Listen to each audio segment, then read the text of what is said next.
जी नमस्कार, मेरा नाम है सचिन कुमार राय और वास्तु राय इस चैनल में आपका स्वागत है। मुझे बड़ी खुशी हो रही है ये बताने के लिए कि हम लोग हमारा नया कोर्स लॉन्च कर रहे हैं। करीब 38 या 39 कोर्स है ना। उम्मीद करूंगा कि जल्दी से जल्दी मैं 100 कोर्स बना लूँ। ये हम लोग जो कोर्स लॉन्च कर रहे हैं ये है इमोशनल डिजीज का कोर्स है। अब आप बोलेंगे सर ये कैसा है नाम, इमोशनल डिजीज। इमोशन यानी हमारे भाव, हम जो भावुक होते हैं, इमोशंस होते हैं, और डिजीज यानी बीमारी। हमारी लाइफ में जो ज़्यादातर बीमारी जो आती है वो हमारे इमोशंस के कारण आते हैं। हमारे जो भाव अंदर कुछ ना कुछ चलता रहता है उसके कारण बीमारी आती है। देखिए बीमारी जो होती है उम्र के साथ में आती है। जैसे उम्र बढ़ने लगती है हमारे शरीर के ऑर्गन्स जो है क्योंकि हम बूढ़े होने लगते हैं, ऑर्गन्स जो है पुराने होने लगते हैं, इसके लिए बीमारी होना शुरू हो जाती है। नहीं कि हम सोच सकते हैं कि 65-70-80 के बाद में आपकी बीमारियां लगभग आना नॉर्मल है। पर बहुत बार ऐसा हो जाता है कि हमारी उम्र 30-35-40, आजकल तो 20-25 साल में ही कहीं ना कहीं हमें बीमारियां लग जाती है। उसके बहुत सारे फैक्टर हैं और उसको ज़्यादातर ये फैक्टर आ जाता है ऑब्वियसली हमारा खान पान रहन सहन तो है। उसके अलावा एक चीज़ ये भी कंसिडर की है कि हमारी इमोशंस, हमारे भाव जो हम अंदर ही अंदर हमारी लाइफ के अंदर, हमारे शरीर के अंदर, हमारे विचारों के अंदर जो चलता रहता है। कोई भी बीमारी जो शुरू होती है वो कहीं ना कहीं हमारे सोचने से शुरू होती है। हम क्या सोच रहे हैं वो सारी चीज़ों के ऊपर। तो ये कोर्स में हम पूरी की पूरी आपको इन्फॉर्मेशन बताएंगे कि बीमारी क्यों होती है, सोचने से क्यों होती है, हमको कैसा सोचना चाहिए, हमें कैसा नहीं सोचना चाहिए। और करीब 100-150 के आसपास में बीमारियां हैं जिसके बारे में हम आपको पीडीएफ देंगे। पर कुछ बीमारियां हैं जिनके बारे में हम आपको बताएंगे। कुछ बीमारियां हैं वो आपको बता देंगे तो ऑटोमेटिकली आप जब आगे का पढ़ेंगे पीडीएफ तो आपको उस चीज़ के बारे में मालूम पड़ जाएगी कि अच्छा ये बीमारी इसके कारण होती है तो मुझे ये नहीं करना चाहिए, इसके बदले में और क्या कर सकता हूँ उसके बारे में भी हम लोग डिस्कस करेंगे।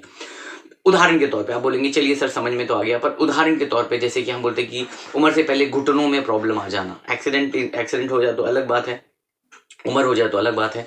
पर उम्र से पहले जैसे मैंने कहा 25, 30, 35, 40 में ही हमको कहीं ना कहीं घुटनों से रिलेटेड प्रॉब्लम आ जाती है। यानी कहीं ना कहीं आपको कोई चीज़ का घमंड होगा, या कहीं ना कहीं आपका ईगो ज़्यादा होगा, या कहीं ना कहीं आप स्टबन नेचर के होंगे। स्टबन का मतलब कहीं ना कहीं आप जिद्दी स्वभाव के होंगे, अपना जिद नहीं छोड़ पाए, उसके कारण कहीं ना कहीं प्रॉब्लम आती है। बहुत सारे लोगों को कॉमन डिजीज है पाइल्स, बहुत सारे लोगों को पाइल्स आ जाती है। पाइल्स के कारण क्या हो जाता है, पाइल्स क्यों होता है, ज़्यादातर पाइल्स इसके लिए होता है कि मेरा जो गुस्सा है, कभी मुझे किसी के ऊपर गुस्सा आया है, मुझे गुस्सा रोकता हूँ और वही चीज़ मैं सोचता रहता हूँ, तो पाइल्स होने के चांसेस काफ़ी हद तक बढ़ जाते हैं। उसके अलावा अगर हम लोग देखेंगे पाइल्स के अलावा बोझा भी होता है, बर्डन भी होता है कोई चीज़ के कारण। इसके लिए भी यार लाइफ में बड़ी तकलीफ है ना, तो बोझा मतलब कोई ना कोई हम बर्डन लेके चल रहे हैं, उसके कारण भी पाइल्स हो जाती है। बड़ी बीमारी जो लाइलाज होती है जैसे ब्लड कैंसर। अब ब्लड कैंसर क्यों हो जाता है, जब आप अपनी इच्छाओं को बहुत बुरी तरीके से आप उसको कंट्रोल करते हो, रोक के रखते हो, इच्छा पूरी नहीं कर पाते हो कोई भी चीज़ की। तो जब इच्छाएं हमारी पूरी नहीं होती, मेरी इच्छाएं करने की, पॉजिटिव माइंडसेट, पॉजिटिव वे से, नेगेटिव से नहीं, इच्छाएं मेरी पूरी करने की कि मुझे ये करना था, मुझे ये पढ़ना था, मुझे वो पढ़ना था, मुझे ये जॉब करना था, मेरी वो इच्छा है वो पूरी नहीं हो पा रही है। तो जब हम उसको बुरी तरीके से कुचल देते हैं मन ही मन, और उसके बारे में हम झुलसते रहते हैं, घुटते रहते हैं, तो कहीं ना कहीं हमें ब्लड कैंसर से रिलेटेड बीमारी होने के चांसेस बढ़ जाती हैं। तो ये कोर्स में हम लोग अलग अलग प्रकार की बीमारियां हैं वो किस प्रकार की आपकी इमोशन से या भाव से या सोचने से होती है उसके बारे में हम आपको बताएंगे। और जैसे मैंने कहा कि 100-150 के आसपास में बीमारियां हैं वो कहीं ना कहीं हम आपको उसके बारे में इंफॉर्मेशन देंगे ना, कि आपको पीडीएफ दे देंगे। मेन मुख्य बीमारी है कि भाई कैसे पढ़ते हैं उसके बारे में आपको बताएंगे।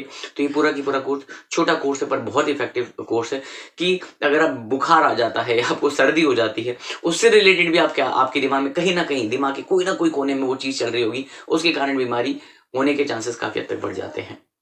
तो मैं ये नहीं बोलूंगा कि 100% इमोशंस के कारण ही होते, नहीं, इमोशंस के कारण तो होते हैं। एक्सीडेंट हो जाए वो अलग बात हो जाती है, खान पीन है, रहन सहन है, उसके कारण अलग हो जाती है। पर उम्र से पहले कहीं ना कहीं आपको बीमारी हो जाती है तो कहीं ना कहीं आपके इमोशन डिजीज ही उसको कहलाएंगे। तो अगर ये आप ये कोर्स करना चाहते हो तो हमें कांटेक्ट कर सकते हैं। हमारा नंबर 8108562646। और उम्मीद करता हूँ ये वीडियो आपको पसंद आया होगा। Thank you very much.